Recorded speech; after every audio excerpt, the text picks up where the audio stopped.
Bago po natin pag-usapang itong kwento pong ito, please naman po i-subscribe nyo na po ang video, i-like at i-comment nyo po I love herbal. At ito pong pag-uusapan natin ay tungkol po sa 5 herbals na mas maganda pa po sa pills. Kaya wag na po kayo gumamit ng pills at gamitin nyo na lang po ito pag meron po kayo sakit sa bato. At mayroon pong mga side effect po yung mga pills, kaya po wag na po kayong gumamit nun. Sige na po, tara na at move na tayo sa ating video. Ngayon po ay pag-uusapan po natin ang iba't iba pong uri ng herbals po. Yun po ang pag-uusapan natin ngayon. Unahin na po natin ang buko. Ang buko po ay makakatulong po sa pag-ihi po. Kaya gamitin po ninyo ito pag meron po kayong bato sa bato o ano. Ngayong mas mabisa pa po, ilagay po ninyo ito, pakuluan po ninyo ito sa isang lagayan na may tubig po. At hintayin po ninyo na ilang minuto. Ito po ay habang mainit po, inumin nyo po ito. Taon nyo po, maalis po ang inyo kidney stone kaagad.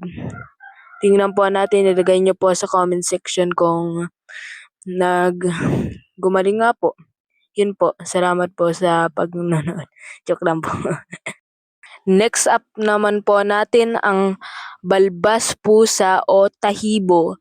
Pwede din po ninyo itong gamitin sa bato sa bato. Ipakuluan din nyo po ito sa mainit na tubig at tingnan nyo po, masarap. Kaso na medyo po ito mapait, pero tiisin nyo na lang po at gagaling po kayo kaagad nito. Tinesting po namin ito ay ang pait po, pero nakagaling po ito sa aming kidney stone. Kaya po gamitin nyo ito para gumaling po kayo.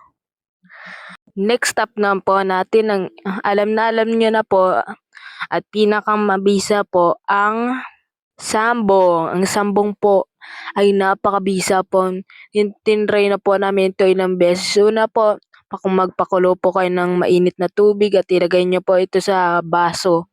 At pagkatapos nyo po itong mapakuluan yung mainit na tubig, ilagay nyo po ito dun sa may sambong na baso. Pagkatapos po nun, inumin nyo po, tahan nyo po, mabisa siya, ihi po kayo ng ihi kahit ano po. Ngayon po, ang ating pag-aanohan po natin ngayon ay ang basil naman po. Ang basil naman po ay makakatulong po sa pagtanggal ng stress, anxiety at ano po ito ng blood sugar regulation po at cholesterol reduction po, guys. Kaya guys, gamitin nyo na po ito. Masarap po ito ata. Joke lang po. Hindi ko po alam kung ano ito. Hindi ko pa ito natetesting. Pero guys, tingnan nyo po ito kung makakatulong nga po ito sa ganong mga paraan. I-comment nyo na lang po. At mag-subscribe po kayo. Please, please, please. Gusto ko po maka 150 subscribers. Ito po yung mga picture ng basil. Baka po, pwede nyo po ito i-harvest yung mga dahon po niya at pwede nyo po itong kainin o ngayon po, lilipat naman po tayo sa pansit-pansitan. Hindi nyo po ata to alam, pero sa mga nakakaalam po, i-comment nyo na lang po. Ito po ay matatagpuan sa mga gilid-gilid ng bahay, saan po na gusto nyo po ito. Pwede din po ito makita kung saan man po, sa kuprahan, basta po sa mga tubig-tubig, pwede din nyo po ito makita sa kanal. Hugasan nyo na lang po ito at medyo po ito madumi. Ang lupa po o ang ugat, tanggalin nyo po.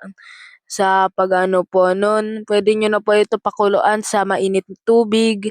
At ito po ay makakatulong din po ito sa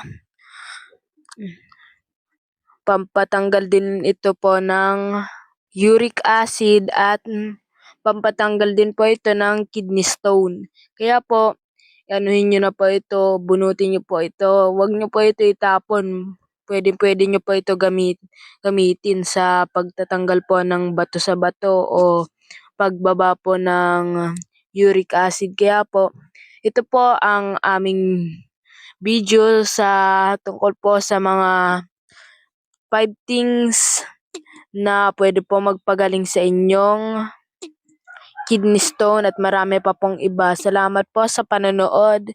I-subscribe nyo na po ako sa Kagi Comic 9690.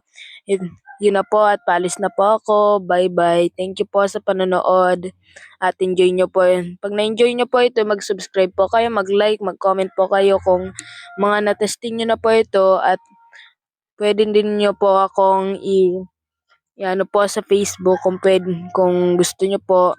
At pwede niyo po ako i-check sa Instagram, Facebook at kung ano pa pong maisipan nyo nandun ako. Bye-bye. Thank you po. Search nyo po yung Kagri Comic 9690. Bye.